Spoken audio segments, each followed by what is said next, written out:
আমি মোহাম্মদ তানভীর রাহি। যারা আপনারা অনেকে আমাকে তৌহিদ আফ্রিদি চামচা অথবা তৌহিদ আফ্রিদি ছোট ভাই হিসেবে জানেন। তো আজকে আপনাদেরকে কিছু ভুল ধারণা ভাঙার জন্য আমি চলে আসছি। আপনারা জানেন গতকালকে আফ্রিদি ভাইকে বরিশাল থেকে মেবি গ্রেপ্তার করা হয়েছে।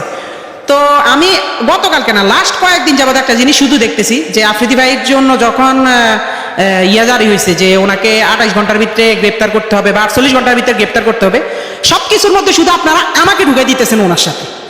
তো আমার কথা হচ্ছে আজকে আপনাদের এই সব ভুল ধারণা আমি ভেঙে দিব। আমার সাথে আফ্রিদি ভাইয়ের সাথে লাস্ট জুলাই আন্দোলনের 1 মাস থেকে 2 মাস আগ থেকেই ওনার সাথে আমার সাথে পুরোপুরি সম্পর্কটা এক ধরনের শেষ হয়ে গেছে। তো সম্পর্ক শেষ হওয়ার পরে আমার সাথে ওনার সাথে ওরকম কোনো যোগাযোগ নেই। শুধু যোগাযোগ ওনার সাথে আমার সাথে জুলাই আন্দোলনের পরে উনি যখন বাংলাদেশে আসছে তখন 2বার ওনার সাথে যোগাযোগ হয়েছে। একবার হচ্ছে ওনার অফিসে গেছিলাম, হ্যাঁ উনি আমাকে ডেকে নিছে।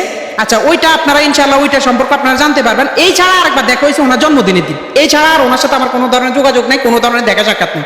কিন্তু আজকে আমি নিউজ ফিডে ঢুকতে পারতেছি না। আমার পরিবারের উপরে চাপ আসতেছে, আমার উপরে বিভিন্ন ধরনের চাপ আসতেছে যে আমি নাকি তৌহিদ আফ্রিদিকে ধরাই দিছি পুলিশের কাছে এবং উনি নাকি নোয়াখালীতে আমার বাড়িতে গেছে। ভাই আমি নিজে তো জানি না আমার বাড়িতে উনি গেছে।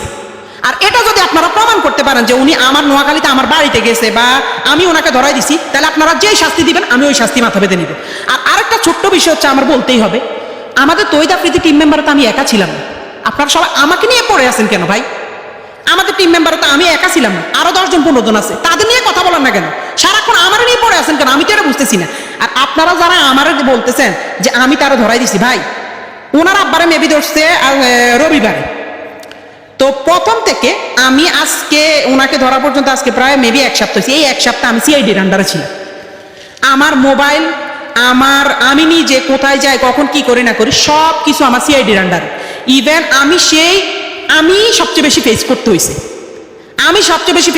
এগুলো তো আমার যেমন কি হয়েছে আমি তো আপনাদেরকে বলি। ওনার আব্বারা যেদিন ধরে নিছে ওই দিন সকাল 12টা কি 1টার দিকে আমাকে বসুন্ধরা থেকে সিআইডি অফিসাররা ধরে।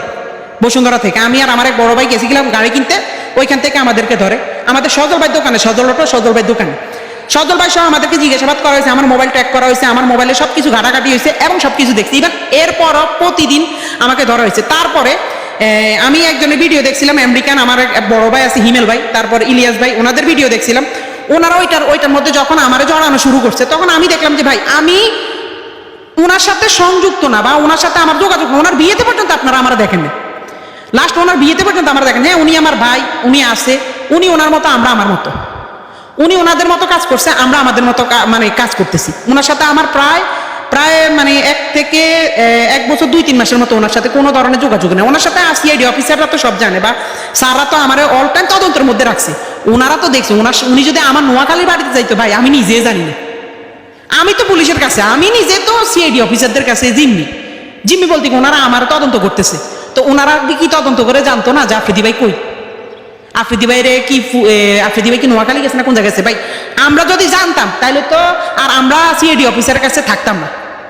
আমগরও তো উনি তো ধরায় খেয়ে যেত, ওনারা ধরতে এত টাইম লাগছে কেন? তো ওনার সম্পর্কে এইসব সম্পর্কে আমাদের কোনো ধারণা ছিল, কিন্তু আমরা পুলিশের ইয়াতে ছিলাম। তো পুলিশ দেখছে আমাদের সাথে ওনার সাথে কোনো ধরনের কানেক্টিং নেই, ওনার সাথে কোনো ধরনের কথাবার্তা নেই। কিন্তু বিভিন্ন নিউজ চ্যানেলেরা লম্বা লেকচার পিটতেছে, লম্বা কথা বলতেছে যে তৌহিদ আফ্রিদির চামচা, তৌহিদ আফ্রিদিকে ধরাই দিছে, সে একটা বিশ্বাসঘাতক, সে একটা এটা সেটা। ভাই এসব মিথ্যা বানোয়াট আপনি যে আমার মুখ থেকে শুনছেন, আমার থেকে জানছেন, না জেনে না শুনে আপনি কেন এসব মিথ্যা বানোয়াট কথা বলতেছেন? এসব মিথ্যা নিউজ কেন ছড়াইতেছেন?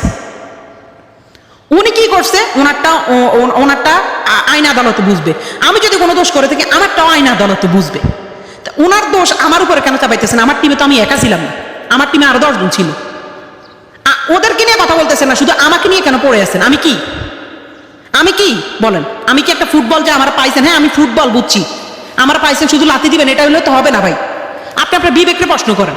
আপনারা আমার নামে মিথ্যা নিউজ, মিথ্যা বানোয়াট কথা ছড়ানোর তো কোনো লাভ নেই। মিথ্যা বানোয়াট ছড়ায় আপনার কি লাভ হবে? সঠিক তথ্য আমি একটাই বলি, আমি নিজেই আজকে লাস্ট 1 সপ্তাহ থেকে পুলিশের কাছে ছিলাম। ইভেন আমি যখন দেখছি যে আমার বিষয়টা বেশি হয় তখন আমি ইলিয়াস হোসেন ভাইয়ের সাথে কথা বলছি এবং হিমেল ভাইয়ের সাথে কথা বলছি। ওনারা বলতে যে তোমার যেহেতু তদন্ত করা হয়েছে, যেহেতু তুমি নির্দোষ, তো তুমি তোমার মতো। কারণ ভাইয়ার ওই সব বিষয় আমাদের কোনো কিছু ধারণাই নেই। আর অনেকে আমার নিয়ে পোস্ট করছে আমি জুলাই আন্দোলনে 2 তারিখ 3 তারিখ 5 তারিখ নাকি তহিদ আফ্রিদির সাথে তাদের মাইটি বেঁধেছিলাম। আরে ভাই আপনাকে কি মাথা সমস্যা? আপনারা কি আমার ফেসবুকে যায় দেখতে পারেন আমি কোথায় ছিলাম কি ছিলাম? বা আমার নোয়াখালীর ভাই ব্রাদাররা আমার যারা আমার লগে আন্দোলনে গেছে তারা কি জানে না আমি কই আছিলাম? আমি জুলাই মাস, আগস্ট মাস, সেপ্টেম্বর মাস গত বছর নোয়াখালীতে ছিলাম, কারণ তখন বন্যা হয়েছিল, আপনারা ভালো করে জানেন, তখন বন্যার সময় বন্যা হয়েছিল। তো এইসব মিথ্যা অপবাদ একজনের নামে, আমার নামে আপনি মিথ্যা কথা ছড়ায় আপনার কি লাভ? আমার এটা একটু বলে। মিথ্যা বানোয়াট কথাবার্তা ছড়ায় আপনার কি লাভটা হয়? আমার এটা একটু বলে। আমি জুলাই আন্দোলনে 1 তারিখ 2 তারিখ 3 তারিখ 4 তারিখ 4টা এই কয়দিন আমি টানা মনে করেন যে আমি ছিলাম। আমাদের জুলাই আন্দোলন হয়েছিল আমাদের তখন মাইজ দিতে, যেহেতু আমরা একটু গ্রাম সাইডে পড়ছি, আমাদের সাইডে আন্দোলন ওরকম হয় নাই, হইলেও ছোটোখাটো হয়েছে, স্কুলের বাচ্চারা করছিল, কিন্তু আমরা ছিলাম তখন মাইজ দিতে। এবং এটা সাক্ষী আছে একজন কন্টেন্ট ক্রিয়েটর আছে রাইসুল ইসলাম আমাদের নোয়াখালীরই, তারপর আমার কিছু ছোট ভাই আছে যেমন মাকতুম সহ, ওদের বিভিন্ন ধরনের আমাদের বিভিন্ন গ্রুপ আছে নোয়াখালী, ওরা সহ আমরা মাইজ দিতে প্রায় আমার বাড়ি থেকে 60 কিলোমিটার 50 থেকে 40-50 কিলোমিটার দূর হয়েছে মাইজ দি, আমরা মাইজ দিতে যে আন্দোলন করছি, হাজার হাজার ফুটেজ হাজার হাজার ভিডিও আছে। কিন্তু আপনারা ছড়াইতেছেন আমি নাকি 2 তারিখ 3 তারিখ আফ্রিদি ভাইয়ের সাথে ওনার মাই টিভিতে ছিলাম, হ্যাঁ ওনার সাথে আমি বসেই করছি। ভাই মিথ্যা কথা কেন ছড়ান? হোয়াই মিথ্যা কথা কেন ছড়ান ভাই? মিথ্যা বাদ দিয়ে সত্যিতে আসেন, সত্যিতে আসেন, আপনারা যাচাই বাছাই করেন, আমার তো সমস্যা নেই। আমার তো আজকে 7 দিন তো যাচাই বাছাই করছে পুলিশে, সিআইডিএ, তারপর বিভিন্ন ধরনের বিভিন্ন মানে সাংবাদিকরা, জার্নালিস্টরা, যেমন এই যে আমেরিকা থেকে আমার প্রচুর পরিমাণে চাপ দিছে এই যে হিমেল ভাই, তারপর ইলিয়াস ভাই, ওনারা অনেক তথ্য জানছে আমার কাছ থেকে। কি তথ্য জানছে? যে আমরা কি আসলে কি করছি না করছি আমরা বলতে বাধ্য হয়েছি, কারণ ভাই আমার কারণে তো আমার ফ্যামিলির উপর চাপ পাইতেছে, আমার উপর বিনা কারণে চাপ পাইতেছে, বিনা দোষে, ভাই আমি বিনা দোষে দোষী হইতেছি। এই যে আজকে আপনারা মিথ্যা নিউজ ছড়াইতে আছেন যে আমি নাকি তহিদ আফ্রিদিরে ধরাই দিছি, আমি নাকি তহিদ আফ্রিদির সাথে নোয়াখালী, মানে এসব মিথ্যা ভাই, এগুলোর তো সব মিথ্যা কথা। আপনি কেন ছড়ান? আপনি দেখছেন? আমার কথা হচ্ছে আপনি যদি দেখেন, প্রমাণ করতে পারেন, আপনি যে শাস্তি দিবেন আমি ওই শাস্তি মাথে নিব। যদি এই কথা উল্টা পাল্টা মিথ্যা কথা আপনারা করতে পারেন, এসব মিথ্যা বানোয়ার কথা বাদ দিয়ে দয়া করে মানুষকে বিভ্রান্তির মধ্যে ফেলবেন না, আমার কারণে যেন আমার ফ্যামিলির ক্ষতি না হয়। মিথ্যা এসব বানোয়াট আমার নামে, একজন নাম মিথ্যা বানোয়াট ছড়ায়েন না ভাই। এই দিন না আরো দিন আছে ভাই, এসব মিথ্যা বানোয়াট কইটেন না, আল্লাহ ছাড় দেয় ছাড়ি দেন। তা আপনি আমার নামে আজকে মিথ্যা একটা বানোয়াট দিয়ে আমারে হেনস্থা করবেন, আমারে মানুষের কাছে কালার করবেন, আমার পরিবারের কাছে আমার ছোট করবেন, আমার আত্মীয় স্বজনের কাছে আমার ছোট করবেন, কালকে যে ওই দিনটা আপনার লাইফে আসবে না তা কিন্তু না।